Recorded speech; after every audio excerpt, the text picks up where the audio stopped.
हवाए हिजर में जो कुछ था अब के खाक हुआ, कि पैरहन तो गया था बदन भी चाक हुआ।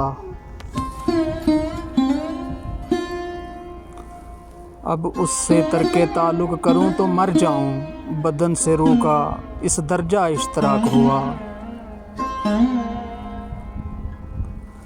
यही कि सब की कमाने हम ही पे टूटी हैं, चलो हसाबे सफ़े दोस्तां तो पाक हुआ।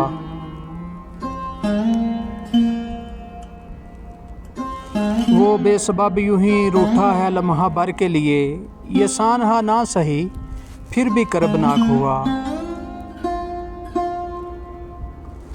उसके कुर्ब ने तकसीम कर दिया हर, वो जिसका हिजर मुझे वजह अनहम महाक हुआ।